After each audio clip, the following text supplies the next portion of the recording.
O sea, demorar 1000 años. Entonces no sé nada que pasa.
Necesita salir de Colombia, hacer un cambio. Es bien, está triste, deprimido. Y ella considera que este chico va a ser un peligro en su casa. Doctora, por lo que se mueve ella, digo que yo me tuve que venir de España aquí. Un gato, Lala. Come sushi, te dame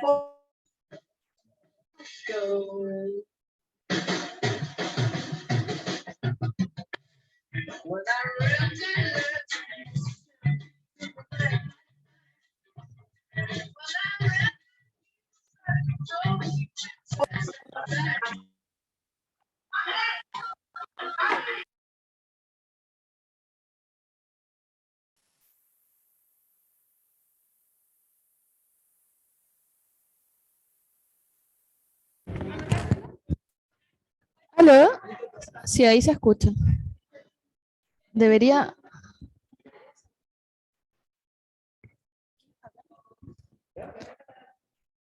A ver. ¿Aló?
Ahora sí, ahora sí.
Hola, hola.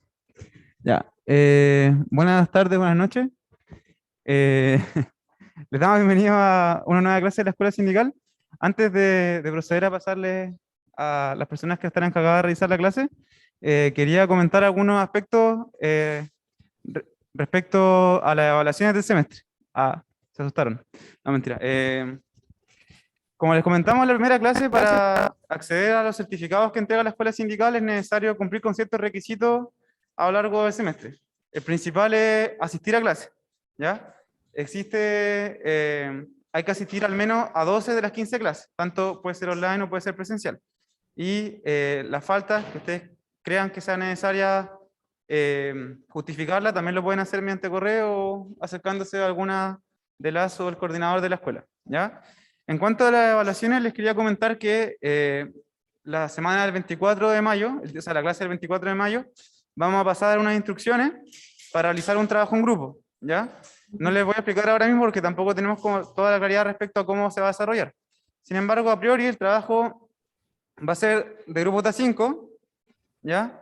Y va a ser en relación a lo que se ha conversado hasta el momento en estas clases. Es importante tener ojo con lo siguiente. Puede ser que alguno de ustedes no quiera realizar los trabajos o no pueda realizar los trabajos, y para esas personas también está la oportunidad de rendir una prueba, ¿ya? Es decir, o es el trabajo o es la prueba.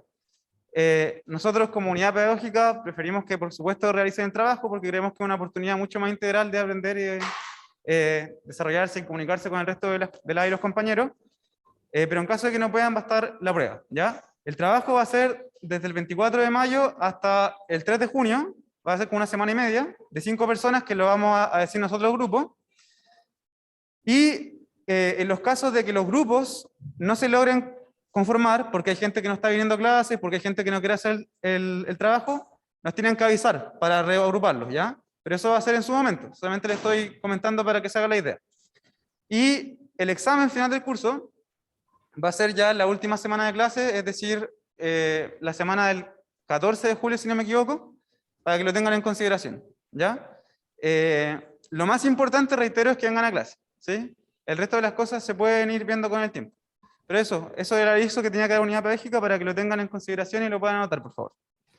Ahora sí, le doy con las profesoras de la clase del día de hoy. Hola, ¿cómo están? Buenas tardes. Bueno, la clase de hoy día es sobre contrato de trabajo. Es una primera clase bastante introductoria. Yo soy Colombina Vilches, hice la clase de la semana pasada. Hoy día estoy con Vanessa Jara también. Vamos a hacer la clase entre las dos. Y quería comentarles que la segunda parte de esta clase, por la extensión que tenemos que abordar, la vamos a mandar a través de una cápsula, va a ser un video, para no alterar la programación que ya está hecha, que ya está informada, que también está avisada a los otros profesores que vienen después. Así que, sin más preámbulo, les dejo aquí con la Vani. ¿Sí está bien? Súper. Bueno, para iniciar un poco, como dijo la Colo, esta va a ser una clase muy introductoria sobre lo que es el contrato de trabajo. Y para iniciar, lo que primero tenemos que tener en cuenta son algunos conceptos generales. ¿Puedo pasarme la mascarilla? Ya. Ahí se escucha un poco mejor. Bueno, lo que estaba diciendo es que primero que nada tenemos que manejar un poco de conceptos generales, y para ello creo que es importante tener un poco en cuenta el contexto en el cual nos encontramos cuando llegamos a hablar de contrato de trabajo. En un principio podríamos mencionar que antes de que se desarrollara el derecho al trabajo como una disciplina autónoma, todos los contratos por medio del cual una persona se dedicaba a prestar servicios a otra eran vistos como una prestación de servicios civiles. El problema con este paradigma del derecho civil era que las partes se entendía que se encontraban en un pie de completa igualdad al momento de contratar, lo cual evidentemente no ocurre en las relaciones de trabajo. Sin embargo, esta situación empieza a cambiar un poco con la dictación de las primeras leyes sociales en la década de 1920, y en particular en 1924, año en el cual se establece el contrato de trabajo como un contrato propio, distinto de la prestación de servicios civiles, y respecto de la cual se entiende que que el Estado tiene un rol preponderante. En este sentido, la ley lo que hace es suplir algunas de las, ¿cómo decirlo?, de las menciones que tiene que tener el contrato de trabajo con el propósito de equilibrar las posiciones de las partes al momento de contratar, ¿ya?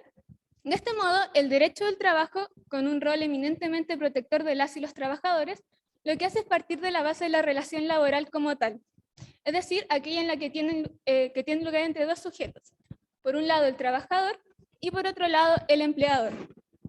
Ahora, ¿qué entendemos por trabajador de acuerdo al Código del Trabajo?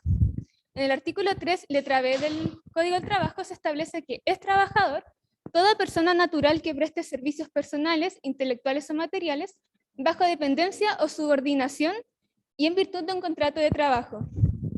Esto es muy importante, especialmente el elemento de dependencia o subordinación, que ya vamos a ver un poquito más adelante, pero es importante tenerlo en mente, ya que este elemento es el que marca la diferencia en cuanto al trabajador independiente, ya que si bien ambos tipos de trabajadores prestan servicios a un tercero, empleador, el elemento subordinación y dependencia se encuentra presente en un solo tipo de trabajador, que es el que regula el Código del Trabajo.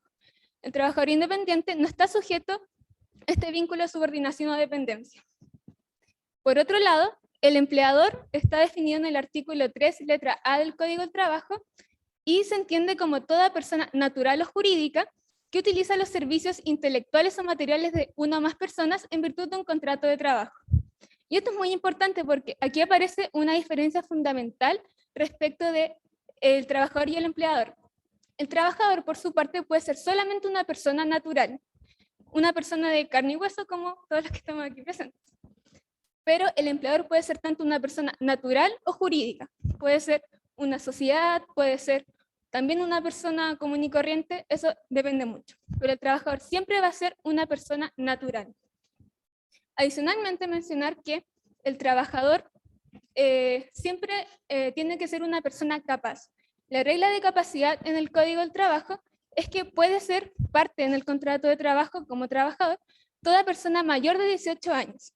Excepcionalmente pueden serlo los menores de edad, pero siempre con previa autorización.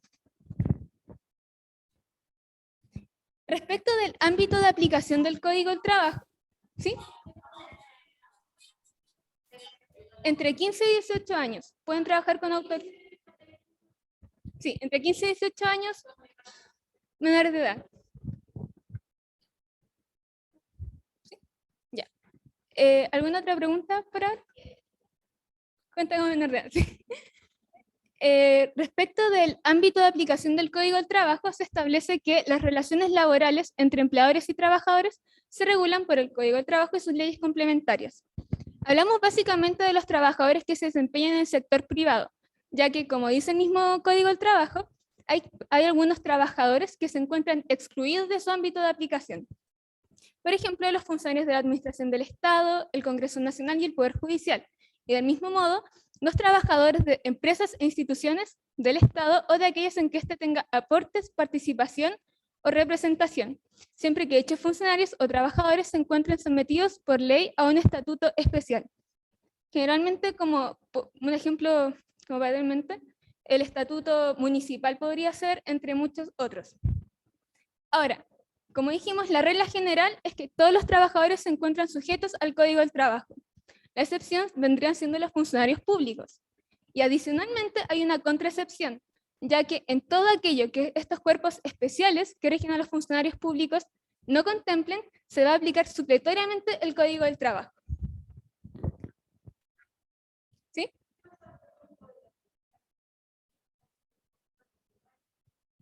Contrato honorario en las universidades. Sí.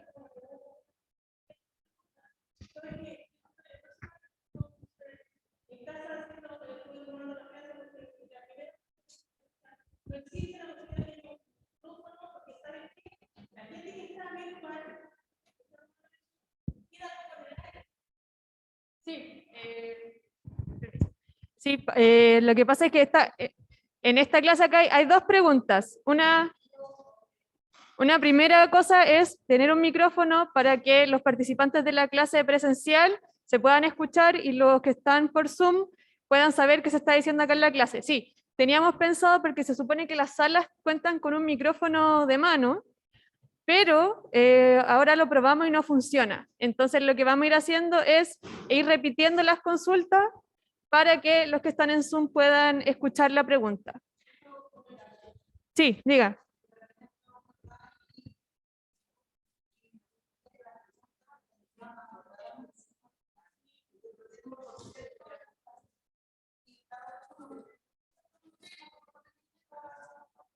Ya, sí, acá la compañera... Sí, acá la compañera planteó una moción de orden de hacer las preguntas al final, entonces ahí respondemos todo y resolvemos las consultas. Igual estoy plenamente de acuerdo. Una apreciación, la compañera acá que hizo su consulta sobre honorarios en universidades. ¿Qué universidad? ¿Universidad estatal o universidad privada?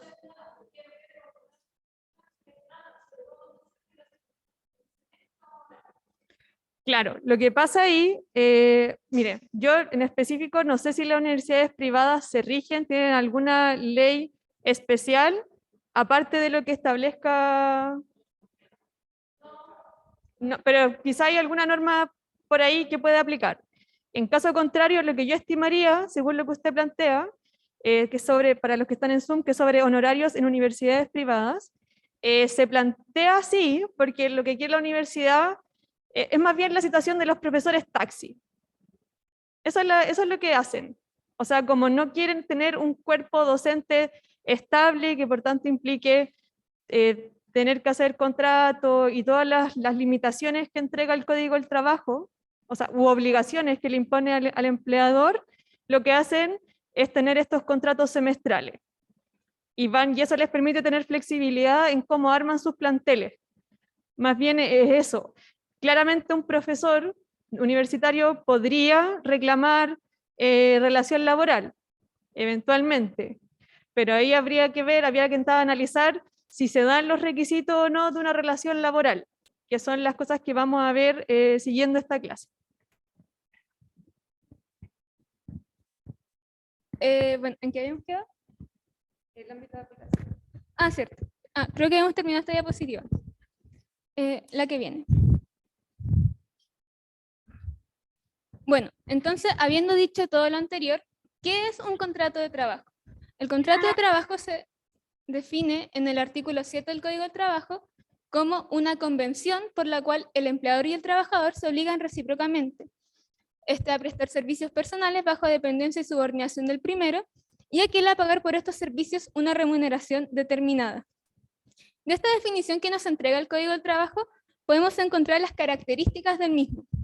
En primer lugar, es un contrato consensual, lo que significa que este contrato se perfecciona o nace por el solo acuerdo entre las partes, respecto de, por un lado, la prestación de servicios de parte del trabajador, y por otro, respecto del pago de una remuneración determinada. Ahora bien, resulta bastante curioso que se trata de un contrato consensual, nuevamente, que se perfecciona por el mero acuerdo entre las partes, respecto a esos dos elementos que mencionamos, pero que el artículo 9 imponga una obligación al empleador de escriturar el contrato de trabajo. ¿Por qué sucede esto? Sucede más que nada por una razón probatoria, ya que, ¿cómo decir? Cuando el empleador tiene un plazo de 15 días corridos desde el ingreso del trabajador a la empresa cuando se trata de un contrato indefinido, o de 5 días cuando sea un contrato a plazo fijo, por obra faena, o inferior a 30 días para escriturar el contrato. En caso de no cumplir con esta obligación, hay dos consecuencias fundamentales. Por un lado, está una sanción económica que se impone al empleador, que puede ir de 1 a 5 UTM, que se va a imponer por la inspección del trabajo respectiva, y adicionalmente, en caso de ir a un juicio, se van a presumir como ciertas las cláusulas que el trabajador declare que pertenecen a su contrato de trabajo. Esta presunción, en todo caso, puede ser desvirtuada por el empleador, pero suele ser un poco difícil, ¿ya? Por eso se exige esta obligación de escriturar dentro del plazo mencionado. Ahora, en el evento que sea el trabajador el que no quiere escriturar el contrato de trabajo, que no quiera firmar el contrato de trabajo, más bien, el empleador dentro del mismo plazo debe concurrir con el contrato ya escriturado a la inspección del trabajo respectiva. Y si aún así el trabajador se niega a firmar, el empleador está facultado para poner término a la relación laboral sin derecho a indemnización. Ahora, insistimos que sin perjuicio de esta obligación de escrituración, que recae principalmente sobre el empleador, el contrato de trabajo nace y existe por el solo consentimiento entre las partes respecto a estos dos elementos fundamentales.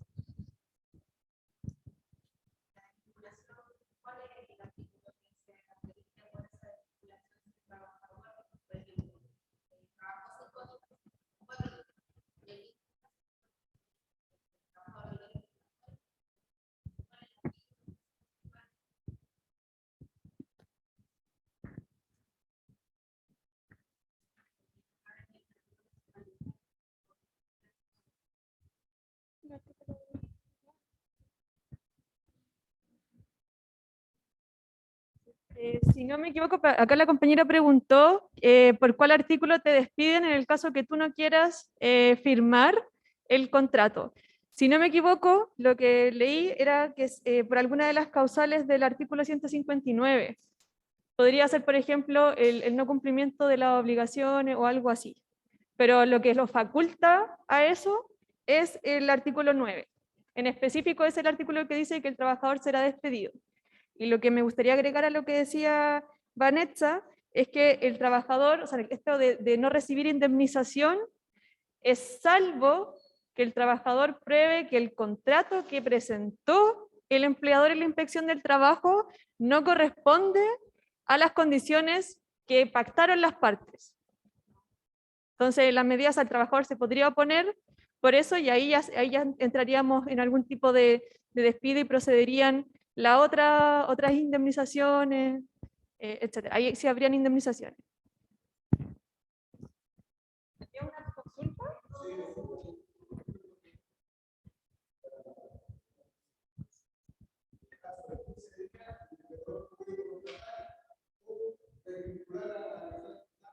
No, no dijo eso. No, me refería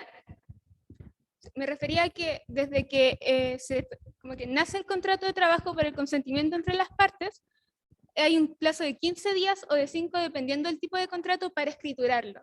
Pero ya está contratado. No, sí. ¿Algún...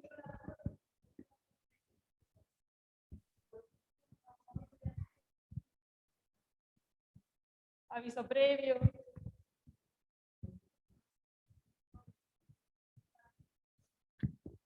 Podría ser indemnización por aviso previo, porque no hubo aviso. Feriado proporcional. Y todas las remuneraciones que se hayan devengado. Y también pago de cotizaciones.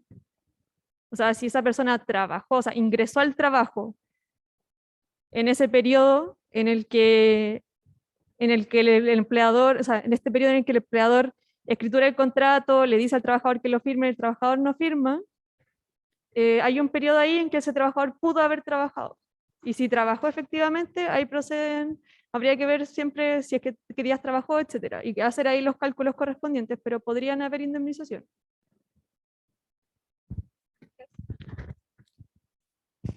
Bueno, retomando, estábamos hablando de las características del contrato de trabajo. Ya mencionamos que es un contrato consensual que se perfecciona por el consentimiento entre las partes. Y en segundo lugar es un contrato bilateral y oneroso. Que sea bilateral significa que las partes se obligan recíprocamente entre ellas. El trabajador se obliga a prestar sus servicios al empleador y el empleador a remunerar los servicios del trabajador. Que sea oneroso significa que evidentemente el contrato va en utilidad de ambas partes.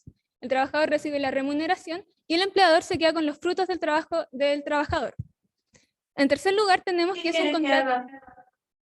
¿Quieres que te corte la mano? Creo que está abierto el micrófono. ¿No? Que pensé que era... Ya, sigamos. En tercer lugar es un contrato de tipo personal, o también llamado intuito persona. Que sea un contrato personal significa que la persona misma del trabajador o su individualización es muy importante. Sin embargo, este carácter solamente se predica respecto del trabajador y no del empleador. Un caso muy ilustrativo a este respecto es, por ejemplo, lo que ocurre con la muerte del trabajador o la muerte del empleador. Cuando hablamos de la muerte del trabajador, esta es una causal de término del contrato de trabajo, de acuerdo al artículo 159 del Código del Trabajo. Sin embargo, cuando muere el empleador, como persona natural, el contrato de trabajo no termina por la sola muerte del empleador, sino que eventualmente puede continuar con los herederos del empleador. Adicionalmente, en caso de ser una persona jurídica que cambie, del mismo modo sigue la relación laboral por aplicación del principio de continuidad. Pero, por ejemplo, el trabajador, o sea, como consecuencia del carácter personal, se esgrime, por ejemplo, que si un trabajador se enferma, por ejemplo, yo me enfermo, no puedo mandar a mi mamá o a mi hermana a que hagan el trabajo por mí, sino que yo soy la persona que sale en el contrato de trabajo y soy yo la que tiene que cumplir con la prestación de servicios. ¿Se entiende? Y en cuarto lugar es un contrato de adhesión, dirigido y de tracto sucesivo. Que sea un contrato de adhesión significa que la única libertad, si podríamos decirlo de alguna forma libertad, del trabajador es si decide firmar o no. No tiene posibilidad alguna, casi nunca, de poder negociar el contenido del contrato, sino que viene ya predeterminado por el empleador. Como consecuencia de esto se esgrime que sea un contrato dirigido. Esto es, que el contenido mínimo del contrato de trabajo esté impuesto por la ley, ya que de esta forma se viene a equilibrar un poco la balanza respecto del poder enorme que tiene el empleador. Y por último, el tracto sucesivo quiere decir que es un contrato que se va cumpliendo periódicamente en el tiempo. Ahora bien, hay algunas situaciones específicas que no dan origen a un contrato de trabajo, que quedan excluidas por tanto de su ámbito de aplicación. Y tenemos, por ejemplo, los prestados por personas que realizan oficios o ejecutan trabajos directamente al público, lustrabotas, cuidadores de vehículos, lavado de autos, entre otros. Aquellos que se efectúan discontinuos esporádicamente a domicilio, jardineros, mantención de piscinas, electricistas, plomeros. También están los servicios que presta un alumno o egresado de una institución de educación superior o de la enseñanza media técnica profesional, siempre que estemos hablando de la práctica profesional. Y por último, considerar que las normas del Código del Trabajo se aplicarán a los trabajadores independientes. Recordemos que estos eran quienes prestaban servicios, pero no bajo un vínculo de subordinación y dependencia, en los casos que expresamente se refieran a ellos, como por ejemplo la formación de sindicatos. ¿Hasta ahora aquí alguna pregunta o algo? ¿Algo que no haya quedado muy claro? ¿No? Sigamos. Bueno, ahora respecto a las funciones que cumple el contrato de trabajo, a modo de enunciación, el contrato cumple dos funciones. Primero, una función constitutiva y una función normativa. Hoy día nos vamos a enfocar en la función constitutiva del contrato de trabajo. La función constitutiva consiste nada más ni nada menos que en que el contrato de trabajo le da nacimiento a la relación laboral. ¿Y esto por qué? Porque se constatan todos los elementos en él que dan origen a una relación de trabajo. En primer lugar tenemos, por ejemplo, el acuerdo de voluntades entre las partes, más que evidente. En segundo lugar, la obligación del trabajador de prestar servicios personales. Con esto nos referimos a la actividad laborativa a la que se compromete el trabajador a realizarle al empleador. Nuevamente, la palabra personales es muy importante. Es la persona misma del trabajador la que se obliga y no puede otra persona cumplir por él o por ella. Adicionalmente, esta prestación de servicios es por cuenta ajena. Es decir, los frutos del trabajo del trabajador o trabajadora en este caso van a ir al patrimonio del empleador.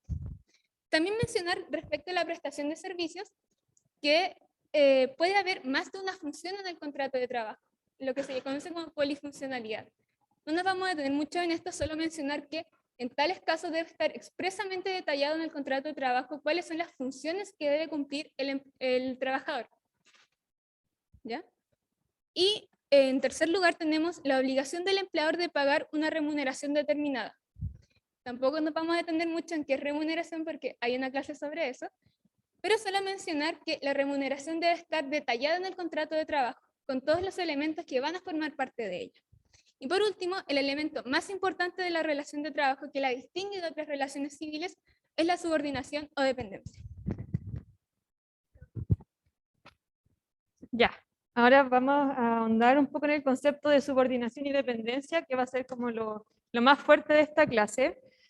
También solo como una mención, como dijo Vane, la remuneración y los requisitos, etcétera, que configura remuneración, lo vamos a ver en una clase especial, pero también lo que es importante es que la remuneración es en dinero. No es en especies y solo hay ciertos casos en que puede ser en especies, que es por ejemplo trabajador agrícola, etc. Pero para todo el resto de los trabajos y como regla general es en dinero. Entonces, la subordinación y dependencia se puede entender como el elemento principal que caracteriza el contrato de trabajo y la relación laboral. Esto es lo que lo va a diferenciar de otros tipos de contratos, de otros vínculos jurídicos que uno pueda tener. Acá, como conceptos bases que podemos considerar, es la definición que nos entrega el diccionario de qué es subordinación y qué es dependencia. Entonces, subordinación nos señala que es una sujeción a la orden, mando o dominio de alguien, y dependencia sería subordinación a un poder. En nuestro sistema hablamos de subordinación y dependencia, o sea, lo ocupamos como un solo concepto, porque lo tratamos de esa forma. Y lo importante para términos laborales es que este concepto tiene dos dimensiones. Uno es el vínculo de sujeción por parte del trabajador y correlativamente de mando por parte de quien ejerce la dirección de la empresa, es decir, el empleador. Entonces, primero hay un vínculo de sujeción, o sea, hay un hilito, podríamos decir, que une al trabajador y al empleador. Y es el empleador el cual, en cierto sentido, maneja este hilo. Y, en segundo lugar, o la segunda dimensión de este concepto, es la inserción del trabajador en la estructura de la empresa y la sujeción, por tanto, a esta organización. Y después vamos a ahondar por qué es relevante hablar de estas dos dimensiones de este concepto. Entonces, una pregunta que nos vamos a hacer es cómo determinar que existe un vínculo de subordinación y dependencia. ¿Cuál es el problema en este caso? El problema es que no tenemos un contrato de trabajo escrito. Porque si tenemos el contrato de trabajo escrito, no tenemos problema respecto a este punto porque tenemos el medio de prueba, que es lo que les planteó Vanessa. El punto es, el contrato de trabajo es un medio de prueba de que esa relación laboral existe. Y la pregunta sobre cómo determinamos que existe este vínculo de subordinación y dependencia solo es relevante cuando no tenemos un contrato escrito. Entonces ahí también les puse el recordar que el contrato de trabajo es consensual y por tanto se perfecciona o existe porque hay un acuerdo entre el empleador y el trabajador. Por lo tanto no es necesario para que exista el contrato es que esté escrito.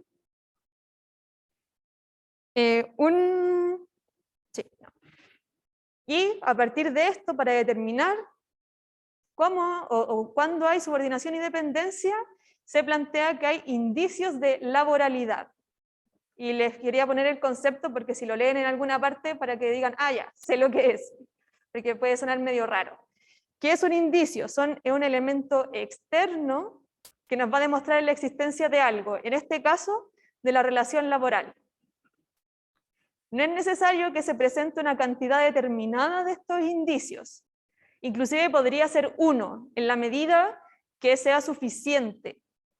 Y eso va a quedar, eso se va a analizar más bien en caso a caso. Como puse ahí, se analiza en cada caso concreto considerando el tipo de trabajo, el tipo de empresa, etc. Entonces, ¿cuáles son signos demostrativos de que hay una relación laboral? Esta lista es de elementos más bien físicos o materiales, o sea, cosas que nosotros podemos como concretamente ver.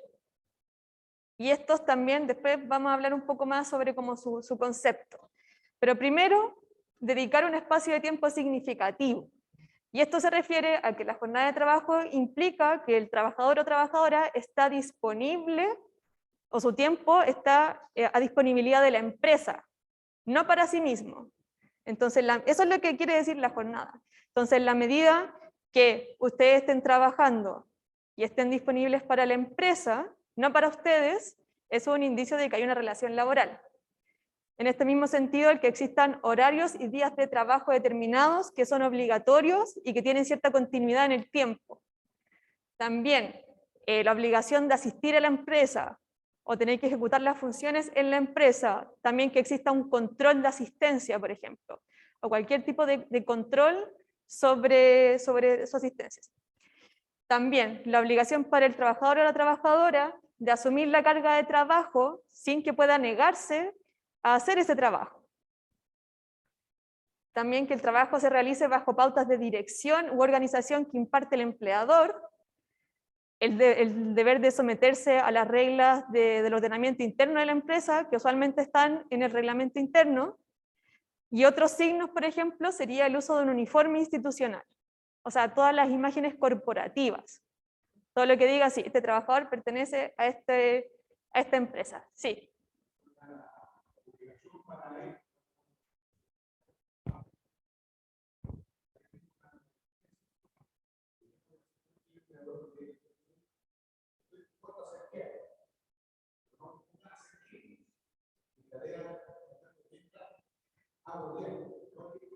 Sí, acá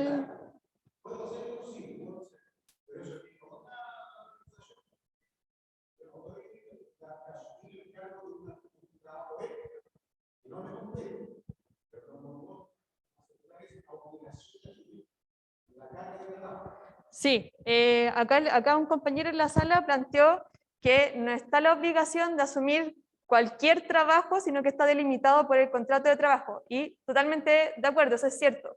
Lo que me refiero acá cuando carga de trabajo se refiere a la carga de trabajo que está estipulada en su contrato. ¿Por qué? Espéreme un segundo. Claro, lo que me refiero cuando pongo acá que tiene la obligación de asumir la carga de trabajo que se le presente, está determinado por su contrato de trabajo, o por el que sería en este caso el acuerdo al que llegaron con el empleador de cuáles son las cosas que voy a tener que hacer. ¿Y por qué? Porque la obligación del trabajador de prestar servicios personales, esos servicios personales implica, como dijo Vane en su parte de la presentación, que tienen que estar indicadas las funciones. Eso lo vamos a ver en la clase que les comenté que vamos a hacer una cápsula. Ahí vamos a ver las menciones mínimas del contrato de trabajo. Ahí vamos a hablar sobre polifuncionalidad y modificaciones del contrato y ejercicio del ius variandi, que son como las cosas que más se conversan. No sé si respondí su pregunta. Claramente, si el empleador le empieza a exigir cosas que no están en su contrato, eso es otro tema, él se está excediendo.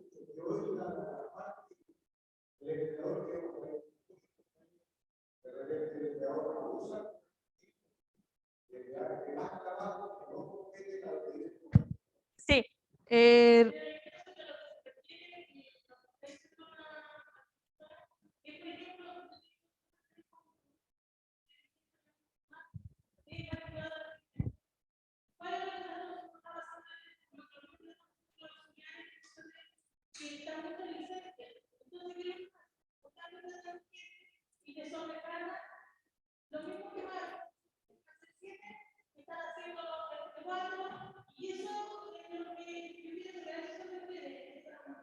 Acá la compañera plantea que la pregunta se podía referir más bien a cuando la carga de trabajo que debe ser realizarse por, no sé, 7 trabajadores como plantea ella, se empieza a realizar por 4.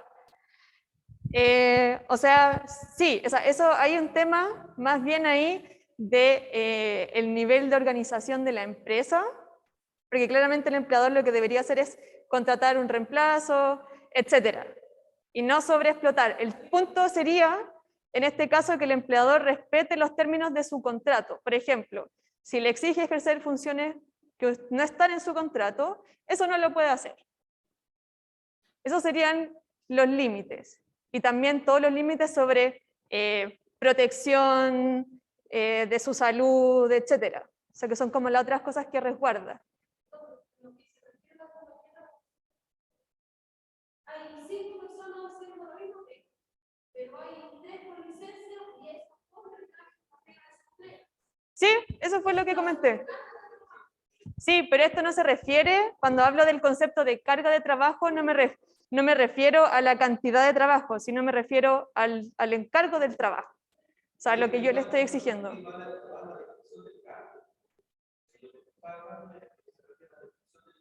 Sí.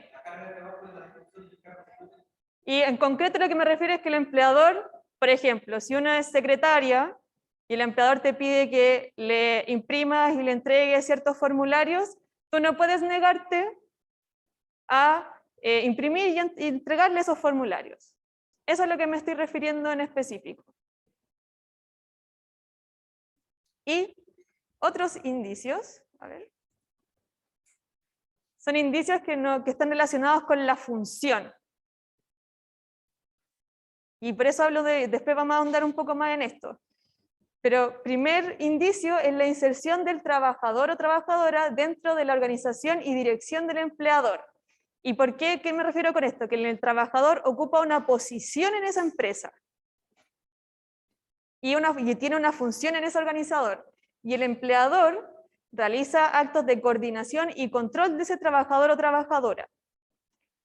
Otro elemento que nos puede indicar que hay una relación laboral, que el empleador planifica e instruye el desempeño de las funciones del trabajador o la trabajadora, que el empleador controla y fija un marco disciplinario, la ajenidad de la prestación de los servicios. Como decía Vanessa, el trabajo se realiza por cuenta ajena, es decir, que el trabajador o trabajadora no trabaja para sí mismo, sino que trabaja para otro, el cual este otro asume la obligación de remunerar.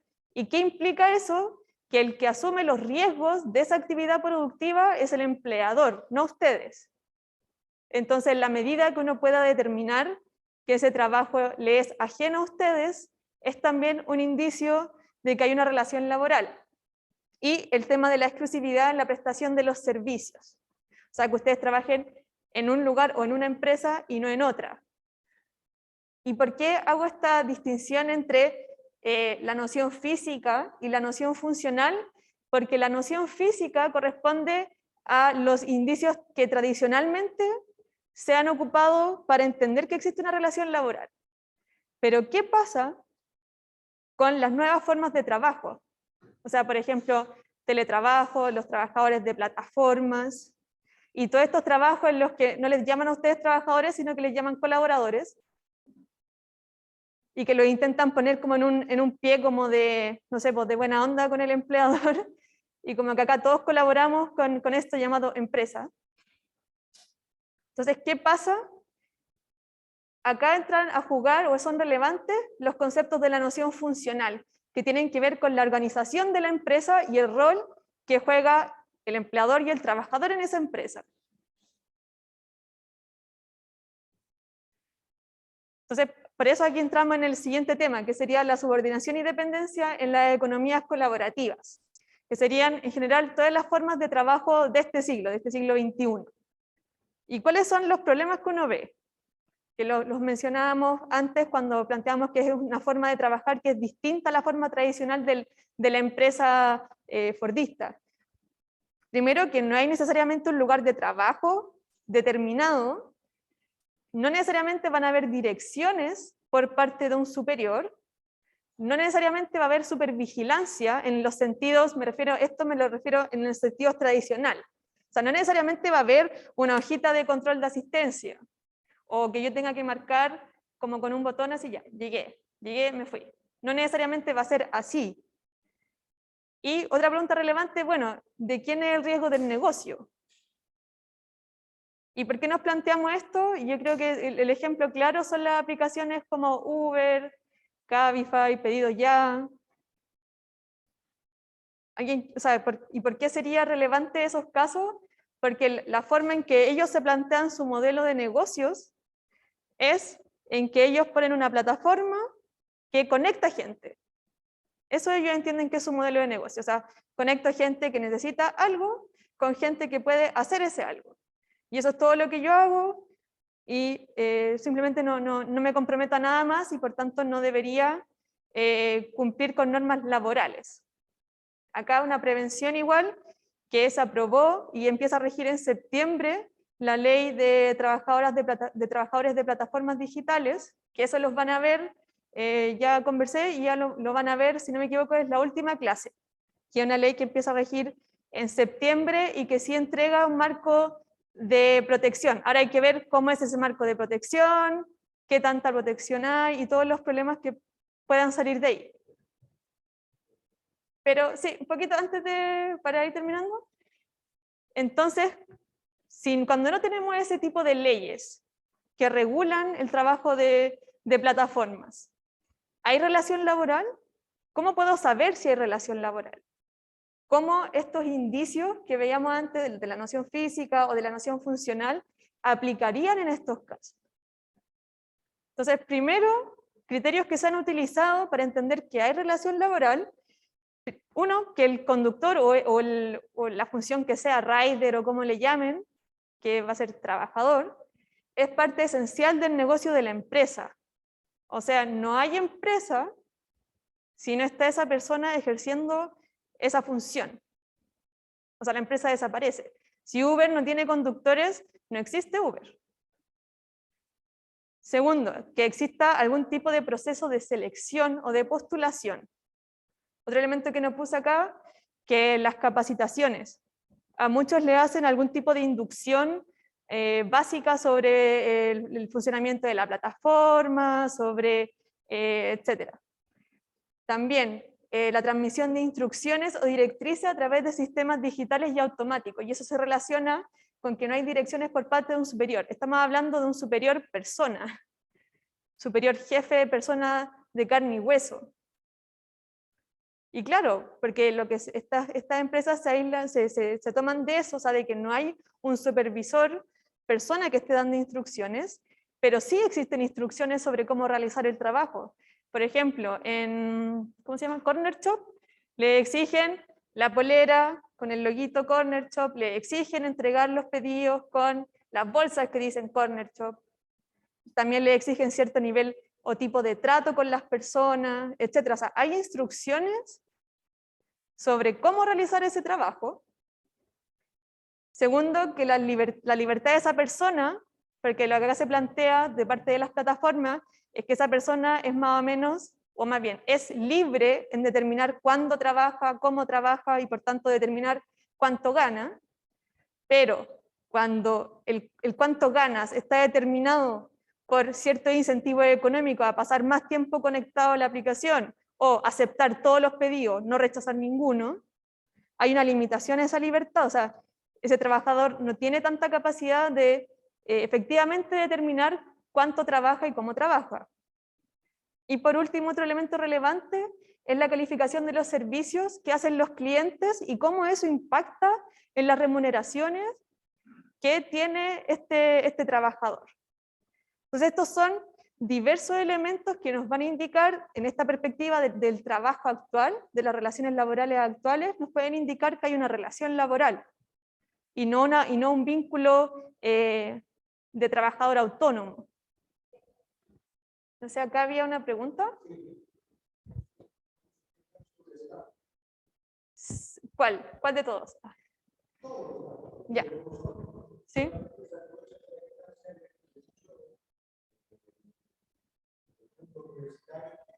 Son horas limitadas. El joven universitario necesita trabajar horas que tiene y asistía a un local que estaba lo determinado, según donde él viviese. Pero no había voluntad más allá de una relación de pago por la asistencia que se empleó en el banco de la del cual poco a poco fueron uniéndose y formar el primer sindicato a nivel mundial.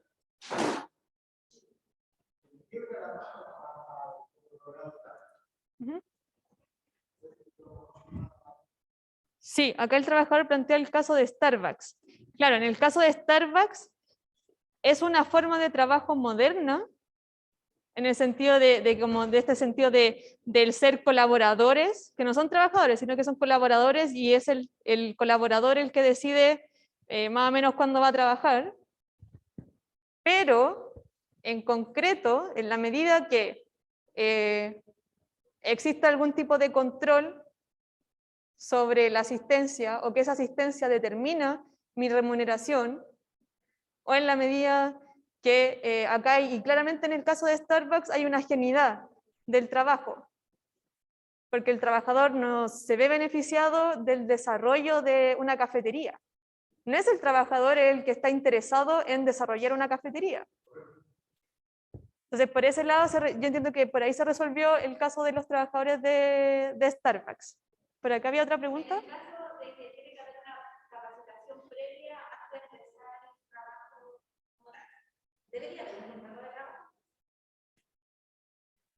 En el sentido de estar escrito. Por ejemplo, si yo comienzo en junio en un trabajo, pero tengo una capacitación previa de 2 semanas anteriores, esta 2 semanas de un contrato previo. Yo entiendo que en la mayoría de los casos se considera que eso es tiempo que usted ingresó. Porque normalmente no se paga esa actividad. Y tienen que haber 2 contratos, entonces una por estas capacitaciones de 2 semanas y después cuando yo comienzo mi contrato que puede ser Ya, acá la trabajadora, acá en la sala pregunta si los periodos de capacitaciones previo al ingreso existiría una relación laboral.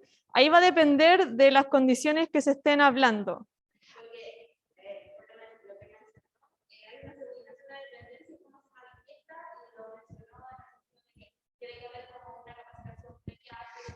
Sí, lo que hablo, acá lo importante de todo esto es que son indicios. Entonces, y acá el punto va a ser, probablemente el tema no se va a dar, o sea, la discusión sobre la relación laboral no se va a dar durante este periodo de capacitación, se va a dar después. Pero, por ejemplo, si normalmente pasa en los call centers, que tienen que ¿Ya? hacer un curso y les pasan todo lo que tenga relación con la empresa. Esta inducción empieza más o menos, o sea, es una operación de 2 semanas. Y la persona no pasa o continúa, pero tiene que haber un contrato previo de las 2 semanas que vive de inducción, porque hay indicios, está pasando claro, está pasando. Yo creo que mira, en concreto yo creo que se podría reclamar y decir, en realidad, la relación laboral, el ingreso, porque este es el punto, determinar el momento en el que ese trabajador o trabajadora ingresó a prestar los servicios. Entonces alguien podría decir, o sea, uno podría sostener, bueno, si se le hizo una capacitación y se le dieron las credenciales de acceso a la empresa, yo podría entender que esa relación empezó en ese momento. Ahora bien, yo creo que o sea, es discutible, no está establecido en la ley así en términos explícitos.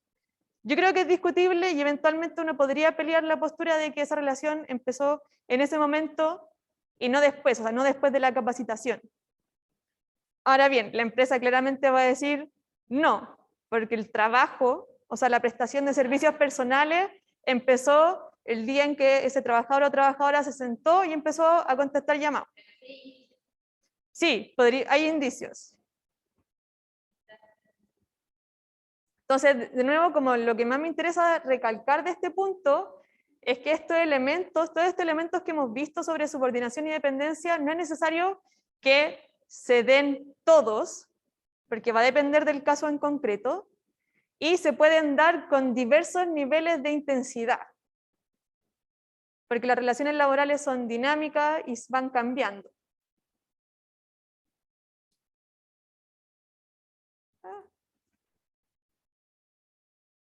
Ya. Y ahí, y por último, la presunción de laboralidad, o de otra forma de decirlo es la presunción de que existe una relación laboral. Entonces, ¿cuándo la ley presume que existe una relación laboral? En la medida que se den los 4 elementos que vimos hoy día, que era el acuerdo de voluntades entre las partes, la obligación del trabajador de prestar servicios personales, la obligación del empleador de remunerar y que exista subordinación y dependencia. Y, por tanto, si tenemos estos elementos, se presume que hay una relación laboral. El principal fundamento de esta presunción es la primacía de la realidad, que fue el principio que vimos en la clase pasada. Es decir, que adquiere valor y tiene primacía y preponderancia cómo se da esa relación laboral y ese vínculo en los hechos, más allá de lo que pueda decir un papel. Eso.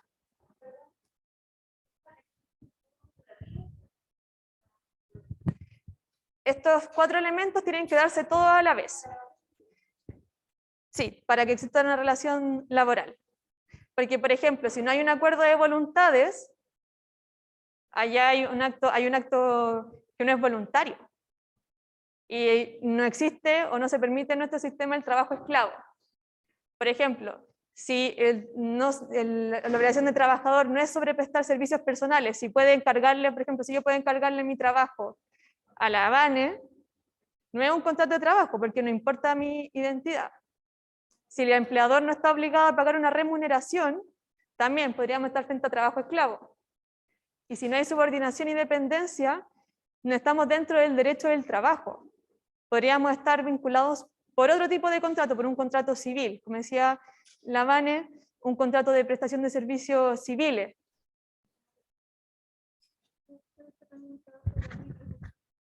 También, como dice acá la Vane, podría ser algún tipo de trabajo gratuito como un voluntariado. ¿Alguna otra pregunta? ¿Sí?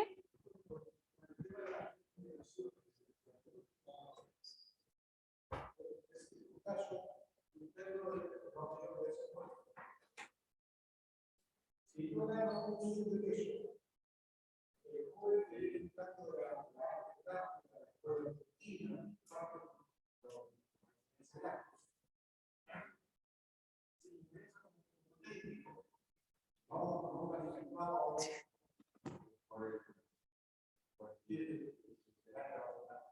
pero vamos a ver la regulación de firma contrato, pero su contrato es superior a lo que yo gano. Un trabajador nuevo. Claro, si yo gano un millón de pesos, pero ese millón de pesos está en un curso, puede decirse que es el pesos por los hijos, y el IPC y X cosas. Esto representa entonces la diferencia. Según, para mí, el joven de inglesa debiese ganar un sueldo más. Para mí, los 700 pesos. La diferencia es la distancia para que por el tiempo. Que debe estar marcando la diferencia para nosotros. Y estamos por decirlo, para la diferencia que con el joven que viene ingresando.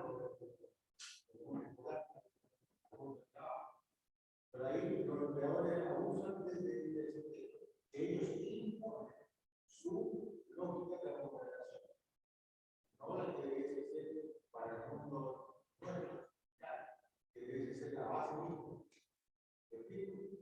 Sí, acá el trabajador comenta que pasa que muchas veces cuando él lleva 30 años trabajando en la empresa, pasa que entra un nuevo trabajador y ahí no entendí muy bien, si recibe menos del base. Claro, el empleador lo contrata por menos del base que corresponde a su contrato de hace 30 años. Claro, el punto es que el empleador, a ver, ¿qué diría un economista? Neoliberal plantearía que, bueno, son las reglas del mercado y ese es el justo precio que existe en el mercado para ese trabajo. Y que por tanto ese precio de mercado, ese precio de equilibrio, puede ser distinto a que existía cuando a usted lo contrataron hace 30 años. Ahora bien, ¿qué pasa? El empleador lo que va a hacer, en concreto, va a ver si puede o no contratar gente por ese precio. Si es que hay gente que le acepte ese contrato. Y como usted dice, como es el empleador el que impone esas condiciones de trabajo, y entre ellas la remuneración, uno puede aceptar entrar al trabajo o no entrar, no, y estar cesante.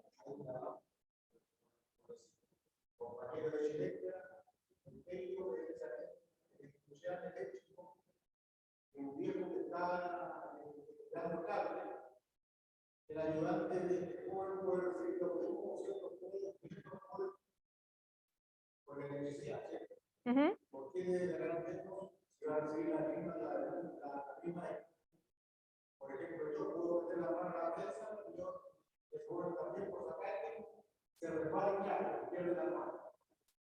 Debe ganar menos que yo si tiene el mismo proyecto. ¿Puedes responder tú que estoy viendo las consultas de acá?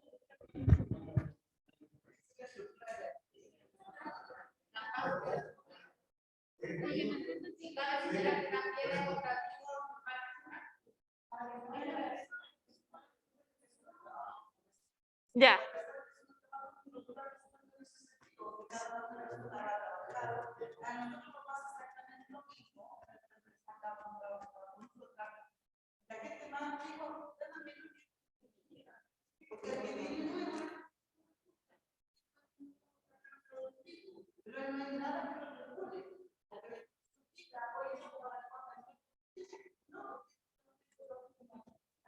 Claro.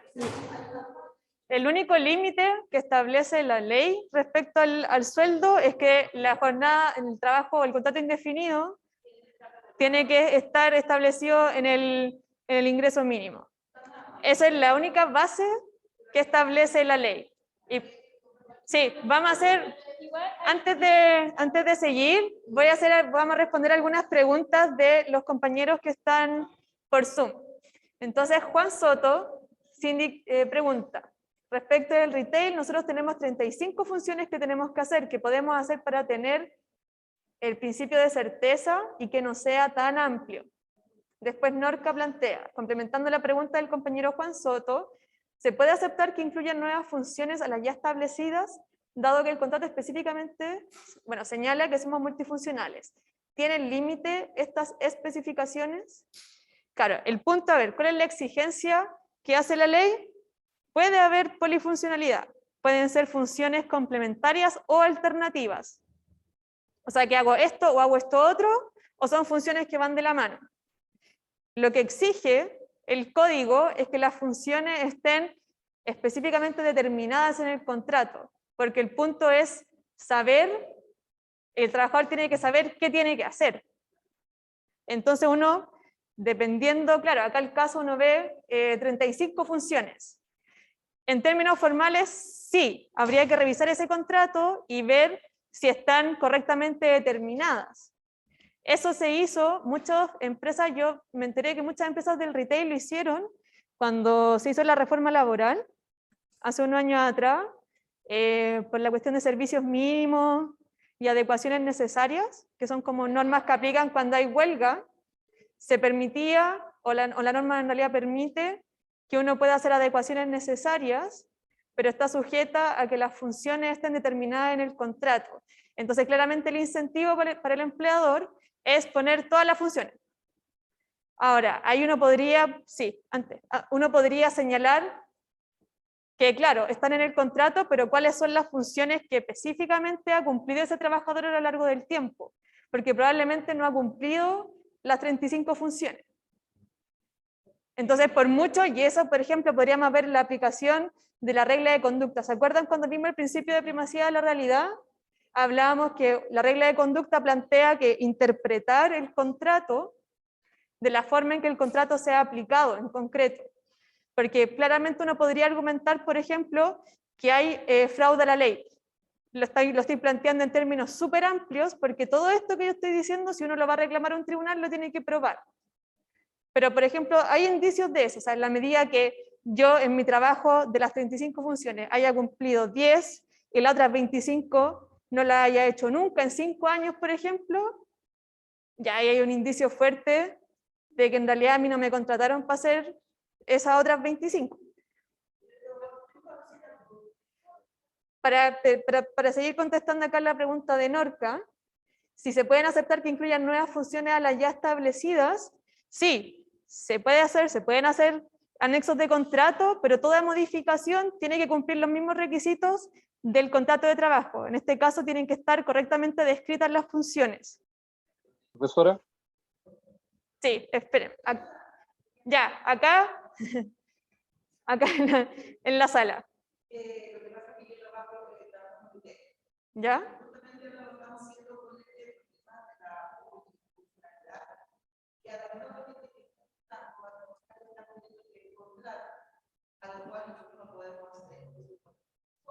Claro. Pero sí a los anexos de contrato que están diciendo ahí sí nosotros podemos definir de ser los anexos de contrato de nosotros estamos ya hasta el momento no hemos llegado para ver cómo está redactado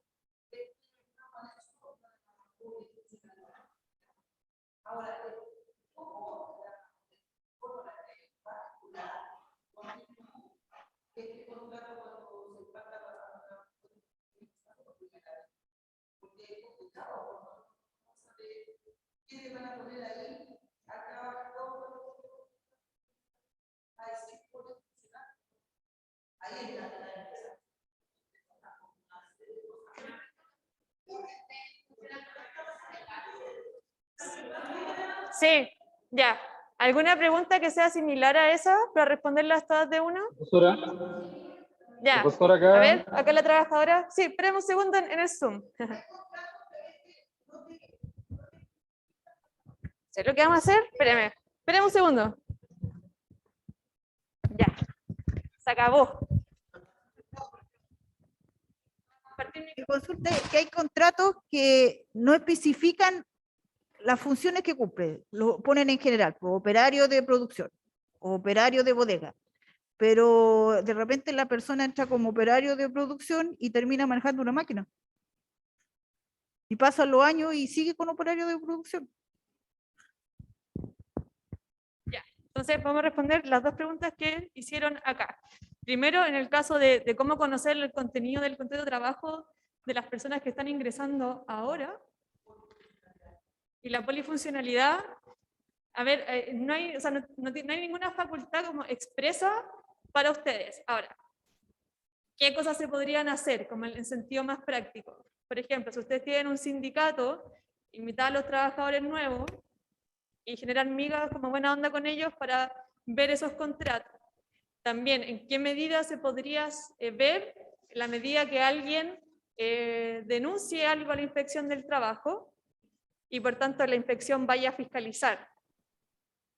Y ahí la inspección va a acceder a los contratos, etcétera. Pero todo eso supone hartas cosas que tienen que pasar entre medio. Entonces, claro, la forma más fácil es intentar conocer ese contenido hablando con los compañeros nuevos que van a entrar y como viendo cómo están redactados esos contratos, etcétera. Esa sería como mi recomendación más práctica, porque no pueden exigir ustedes, o no hay un mecanismo actualmente para exigir que el empleador me muestre todos los contratos que está ofreciendo.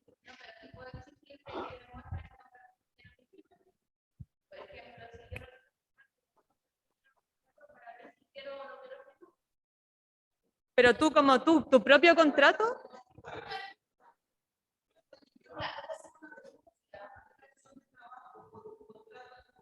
Sí, lo tiene que hacer él, pero por eso, a eso me refiero, que generar redes con los trabajadores nuevos. Entonces, y siempre va a ser mejor que esos compañeros puedan facilitar sus contratos para ver, porque también, por ejemplo, denunciar a la inspección va a poner en alerta a la empresa. Y es difícil, o sea, hay que considerar toda la... Sí, en el caso acá lo plantea la trabajadora. Sí, pero déjeme contestar primero esta pregunta para ir como en cierto nivel de orden, porque hay hartas consultas.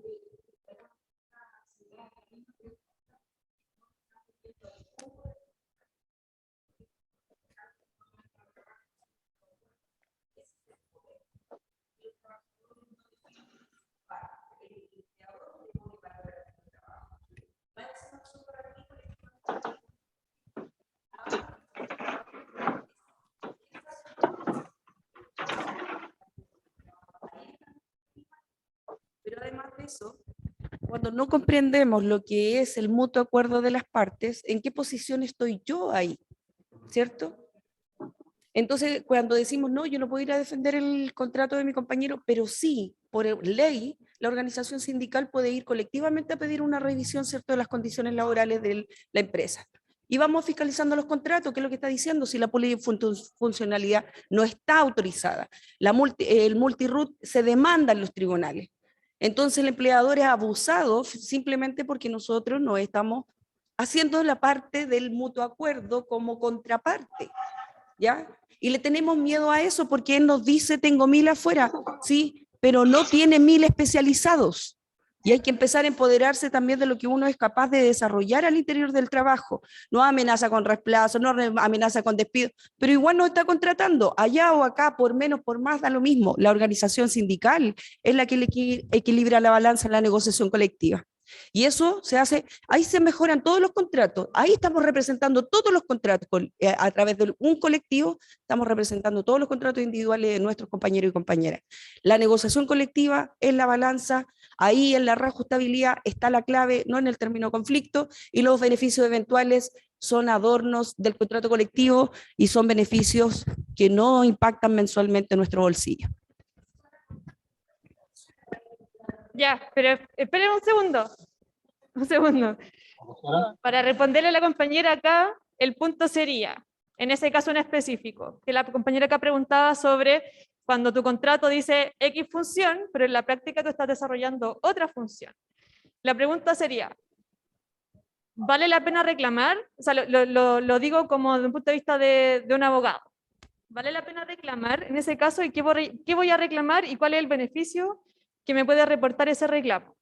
¿Y por qué lo digo? Si el cambio de calificación de esa función es más plata, probablemente sí sea bueno reclamar, o podría ser positivo reclamar, pero si no va a cambiar significativamente, por ejemplo, tu estructura de remuneraciones, quizás, por ejemplo, sería relevante cuando a ti te despidan, y en ese momento quizás sería más importante reclamar, porque antes, o sea, claramente en lo concreto, si uno reclama durante la vigencia de la relación laboral, uno se pone una banderita roja.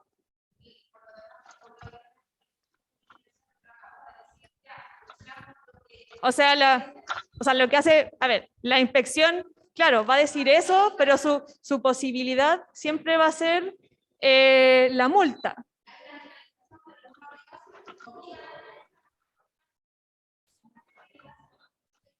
Ya. ¿Qué otra?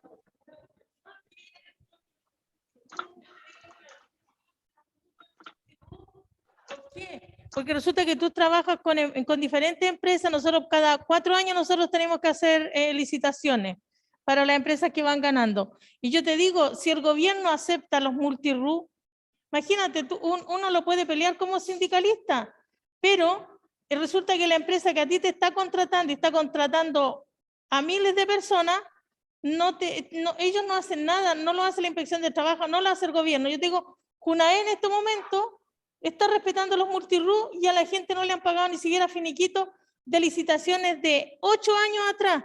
Entonces yo te digo, es una cosa que tú quizás la vas a ir a pelear a una mesa, a una empresa, pero tú ahí puedes pelear la negociación colectiva, pero no puedes pelear los multi-RU, porque el gobierno te lo está aceptando.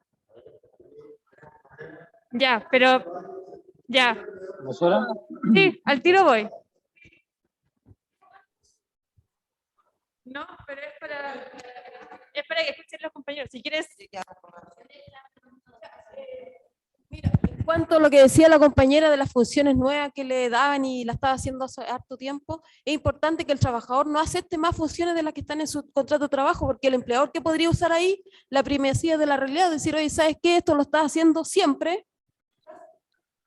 Entonces, ahí eso te deja fuera del resguardo. Entonces, y lo otro que también lo puedes usar como tácitamente cuando te estás haciendo menos funciones de las que dice tu contrato. Entonces, tú ahí vas a la inspección para que se te regularice tu contrato y te dejan estipuladas las funciones que estás realizando, porque si durante, por ejemplo, 5 meses no has hecho esa función y después el empleador te las da, tú ha pasado varios tiempos que no las has hecho, entonces ya las sacas de tu contrato, para que después no te las vengan y te las carguen de nuevo. Eso. Sí, escuche, prevención sobre el principio de primacía de la realidad. Acuérdense que como rige el principio protector, el principio de primacía de la realidad aplica en función que beneficia al trabajador. O sea, el empleador no puede aprovecharse de ese principio para establecer condiciones de trabajo que sean peores. Tampoco hay cláusulas tácitas que vayan en desmedro del trabajador. Ojo con eso. Sí, ya.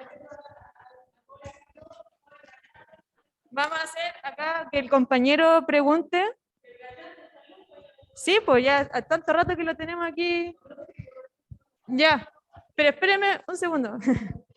Ya el compañero Harry Gallardo. Sí, profesora.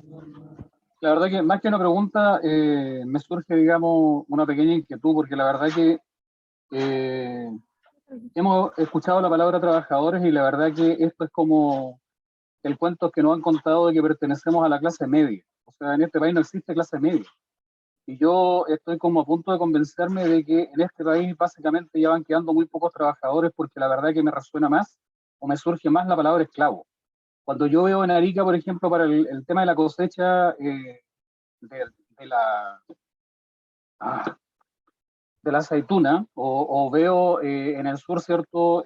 Las personas que van a cosechar, o sea, ¿qué es lo que ha cambiado el tiempo de la esclavitud o el tiempo de la salitrera?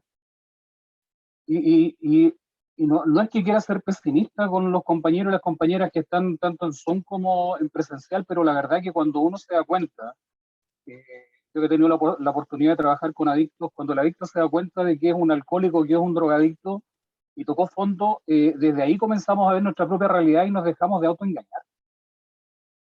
O sea, para mí, lo que ocurrió con el líder y con las cajeras del líder, esa fue para mí la sentencia de que hoy día la esclavitud está instalada en este país. Y por favor, saquémonos la venda de los ojos.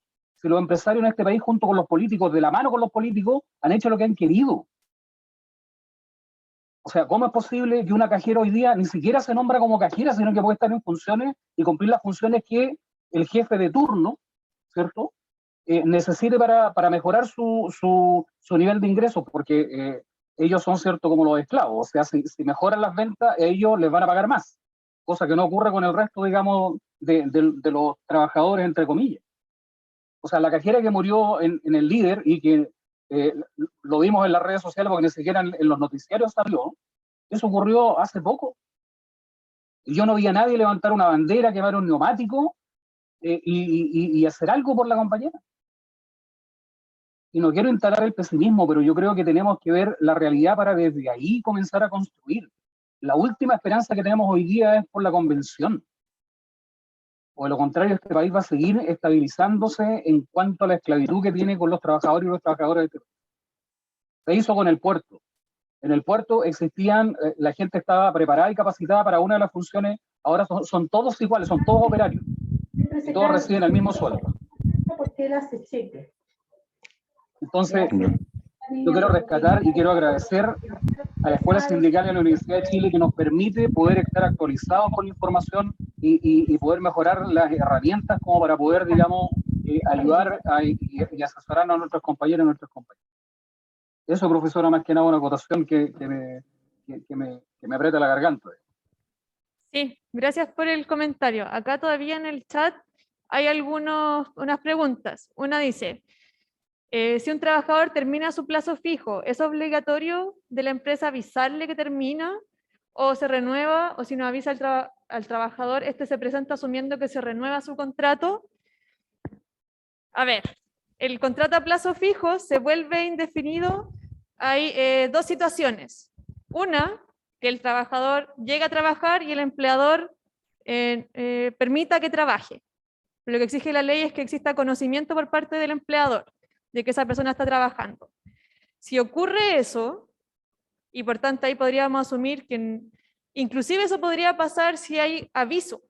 O sea, si el empleador te avisa, pero igualmente tú llegas al siguiente lunes y te pones a trabajar y el empleador no te dice nada, por tanto, y sabe que tú estás ahí, sabe que estás trabajando, vas a hacer un contrato indefinido. La segunda opción es en la segunda renovación del contrato a plazo fijo. Y ahí la ley establece un criterio de temporalidad, pero ocurriendo esa segunda renovación, el contrato también pasa a ser un contrato indefinido. Claro, otra pregunta es, si en el contrato laboral solo indica el cargo, pero no las funciones, ¿qué puede exigir el empleador o un trabajador? Este caso se da bastante. ¿Qué ha dicho la jurisprudencia? O sea, ¿qué salen los fallos? Va a depender, en realidad, de cómo esté escrito el cargo, porque muchas veces se pueden derivar las funciones a partir del nombre del cargo, o sea, operario de maquinaria. Entonces, muchas veces se va construyendo cuáles son las funciones a partir de ese cargo. Entonces, Sí, muchas veces el empleador pone eso, pone simplemente el nombre del cargo y ahí cuando uno va a reclamar, ahí tienen que entrar a determinarse cuál era la obligación y siempre va a depender del caso y de lo que uno esté reclamando en concreto. Puede ser motivo entonces de juicio al empleador si en nuestro contrato no se establece la función de aseo, limpieza de baño, venta online. Sí, sí, o sea, uno podría demandar eso para efectos de que no se exija eso en los contratos. Ahora bien, siempre la decisión de demandar o no demandar depende de varias cosas en la práctica y siempre, como acá destacaba la compañera, también está la opción de la organización sindical y ocupar nuestra organización sindical como el caballito de batalla para ir a regularizar situaciones, o sea, evitar judicializar, porque eso implica muchas veces que va un trabajador solo, también implica que ese trabajador probablemente después lo van a echar. Entonces también ver ahí, eso es parte también de las estrategias que uno tiene que considerar al momento de intentar hacer cumplir tanto la ley como tu contrato individual o colectivo. ¿Sí? ¿Qué más? Es válido que en un contrato de trabajo se base en el descriptor de cargo y que en él se fijen ambigüedades en las funciones y además de frases tales como lo que la empresa vea conveniente. Claro, a ver, si hay, sí, podría poner una descripción, un nombre de un cargo, como ya dijimos, en la medida que, que ese nombre de cargo un poco nos dé algún tipo de identidad de qué es lo que se hace. Como decía, el cargo de operario de maquinaria, más o menos me indica cuáles serían las funciones. Ahora, si simplemente dice, ahí no sé cuál era la pregunta, dice interno a la sede. Eso no me dice mucho. Y poner, por ejemplo, en las funciones, lo que la empresa vea conveniente, dependiendo de lo que diga antes, pero si solo dice eso y establece como una especie de como cláusula general que aplica, que podría interpretarse que aplica para cualquier tipo de función, sin estar detallada, yo consideraría que esa no es una cláusula válida. O sea, yo consideraría que eso no es una cláusula que el empleador pueda ejecutar en términos jurídicos. Todas las respuestas que estoy dando en términos jurídicos, o sea, en el caso que cómo lo evaluaría un tribunal o cómo lo defendería un abogado. Sí. Esperen, para que la escuchen. Normalmente en los contratos de trabajo se establece la dirección del empleador y la dirección del empleado. Si uno de las dos cambia sin hacer informar a la otra parte, ¿se está incurriendo en alguna falta? Va a depender, o sea, yo creo que sería relevante sobre todo para el caso de el empleador. Sobre todo en los casos que se va a ejecutar jus variandi, porque como el empleador puede modificar el lugar en el que se prestan los servicios, para esos efectos es relevante en los domicilios. Para el caso de accidentes también es importante, como dice acá la compañera. Entonces, claro, la recomendación es siempre mantener el domicilio actualizado. Otros dirían que también es relevante para determinar qué tribunal es competente. En los casos en los que no exista como la cláusula general que a veces ponen que son competentes los juzgados del trabajo y previsionales de Santiago. O sea, en el caso que no estuviera esa cláusula, también sería relevante para esos efectos. Así que sí, mantengan actualizados sus domicilios, tanto el empleador como el trabajador. Esperen un poquito. Bueno. Lo que ocurre es que, por ejemplo, con este tema del teletrabajo, yo trabajo en una empresa de informática. ¿Ya? Entonces, en este caso de teletrabajo, hubo algunos compañeros que se cambiaron de ciudad. Y ahora no informaron a la empresa de este cambio de ciudad y ahora se está viendo el plan de retorno presencial. Entonces, están complicados porque no quieren volver, porque hicieron todo un cambio de ciudad, pero al mismo tiempo ellos no avisaron ese cambio de ciudad. Ya, mire, si no mal no recuerdo, la ley sobre, ¿me puede mandar un correo? Y le respondo más específicamente.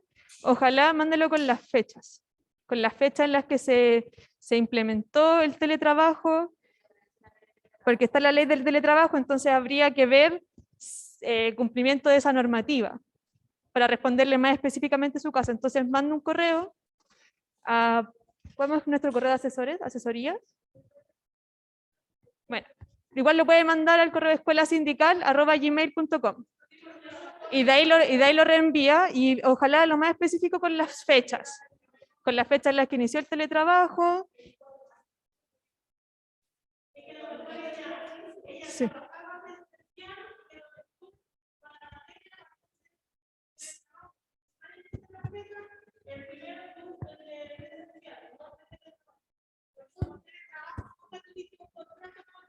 Sí, pero sí, por eso quiero que me manden mejor los antecedentes para responder en forma más específica. Y lo otro también, indicarme si se va a mantener modalidad de teletrabajo en su empresa, aunque sea algunos trabajadores, por ahí indicarme esa información para analizar mejor el caso. ¿Hay alguna otra pregunta acá en Zoom o acá en la sala? Ya. Ya. Y acá Gema Silva. Hola, Hola. buenas noches. Yo tengo una consulta. Mira, la empresa en la que trabajo yo tiene un contrato como operario y a las personas, pero ha pasado de que han tomado personas que tienen contrato de operaria y le han puesto un puesto administrativo, diciéndole claramente que le van a enseñar el trabajo y todo, y pasan más de 3 meses, 6 meses, hasta puede pasar casi un año, y las tienen trabajando administrativos, pero sin subirle el sueldo. ¿Por qué? Porque supuestamente, la empresa se rige por una evaluación que es anual, y ellos dicen que no le suben el sueldo a la persona si la persona no está bien evaluada al año. Eso quiere decir que si la persona es mal evaluada, ya sea porque tuvo una licencia o tuvo faltas por problemas personales, no sé, pues no le evalúan bien y no le cambian su anexo de contrato, no le suben su sueldo, y ellos dicen que no es solamente por su evaluación, porque fueron mal evaluados. Pero ¿qué pasa con ese año que hizo el trabajo como administrativo, siendo que ya tiene contrato como operario? Esa es mi pregunta.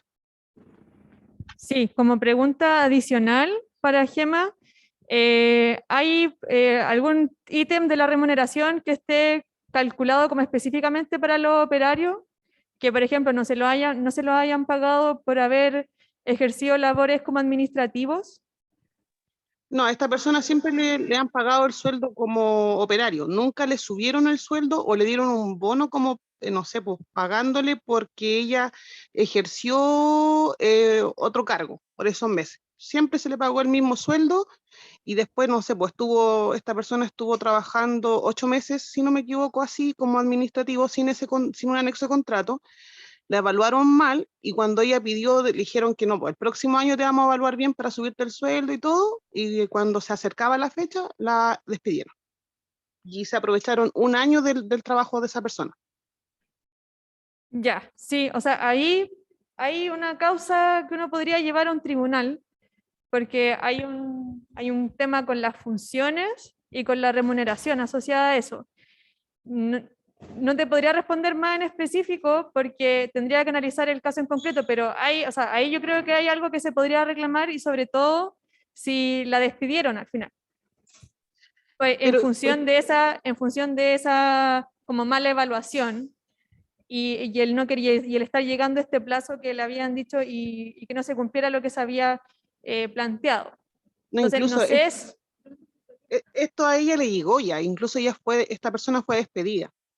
Por ejemplo, también tengo otro caso que es lo mismo, que es mi caso, por ejemplo, y que a mí ahora claramente me ascendieron y me hicieron mi anexo de contrato y me hicieron el sueldo.